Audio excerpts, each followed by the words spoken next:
আমরা বলবো না পুরা বিএনপির মধ্যে অনেক লোক আছে যারা গুপ্ত ভারতীয় এজেন্ট।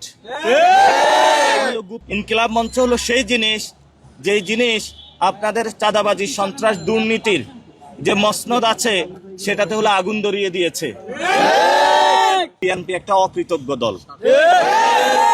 আপনারা আজকে দেখেছেন একজন মন্ত্রী বলেছে যে ইনকিলাব শব্দ নিয়ে আপত্তি তুলেছেন ওনারা। আমরা বলবো যে ইনকিলাব, ইনসাফ, আজাদি, এই সকল যে শব্দ রয়েছে, এই সকল শব্দ আমাদের জীবনের অবিচ্ছেদ্য অংশ। কারণ এই শব্দগুলোর মাঝেই আমরা ভারতীয় আধিপত্যবাদের বিরুদ্ধে এই শব্দগুলা দিয়ে দাঁড়াই। এই শব্দগুলোর মাধ্যমেই যারা আমাদেরকে চাঁদাবাজি, সন্ত্রাসী এবং দুর্নীতির মাধ্যমে বাংলাদেশে অত্যাচার করতে চায়, আমরা এই শব্দগুলা বলেই তাদের অত্যাচার বিরুদ্ধে দাঁড়াই ইনশাআল্লাহ।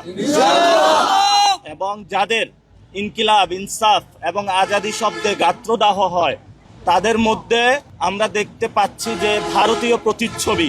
যেই শব্দগুলা নিয়ে গাত্রদাহ আগে হলো শেখ হাসিনার হয়েছে, আওয়ামী লীগের হয়েছে, এখন হলো আমরা বলবো না পুরা বিএনপির মধ্যে অনেক লোক আছে যারা গুপ্ত ভারতীয় এজেন্ট।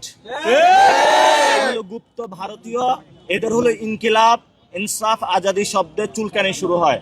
আমাদের ওসমান হাদি ভাই বলেছিলেন যে আমরা ঢাকা একটা ইনসাফের রাজত্ব কায়েম করতে চাই। তো ফলত ওরা আজকে বলছে যে ইনকিলাব মঞ্চ কি? ইনকিলাব মঞ্চ হলো সেই জিনিস, যেই জিনিস আপনাদের চাঁদাবাজি, সন্ত্রাস, দুর্নীতির যে মসনদ আছে সেটাতে হলো আগুন ধরিয়ে দিয়েছে। সেই জন্য আমরা আমাদের লড়াই চালিয়ে যাব ইনশাআল্লাহ। এবং আমাদের ইলেকশনের যে সিস্টেমটা রয়েছে, এই সিস্টেমের মধ্যে অনেক ভুল ত্রুটি রয়েছে। অর্থাৎ এখানে চাঁদাবাজ, সন্ত্রাস, দুর্নীতিবাজ যারা, তারাই সংসদে যাওয়ার সিস্টেম। এই সিস্টেম পরিবর্তন করতে হবে। জনগণ ভোট দিবে, সেই ভোটটা রক্ষা করবে ইলেকশন কমিশন।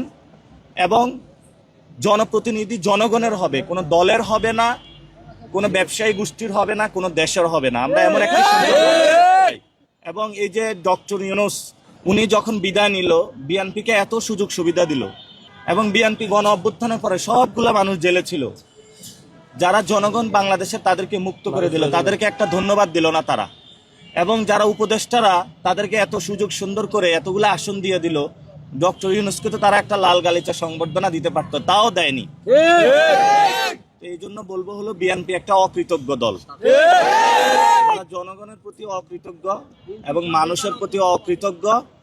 এবং যদি এই ধরনের অকৃতজ্ঞ হয়ে বাংলার মাটিতে তাদের লড়াই তারা চালিয়ে যায়, তাহলে বাংলাদেশের মানুষ তাদেরকে একদিন ছুঁড়ে ফেলে দিবে। আপনারা দেখেছেন একজন মন্ত্রী সমঝোতার নামে চাঁদাবাজি জায়েজ করতেছে।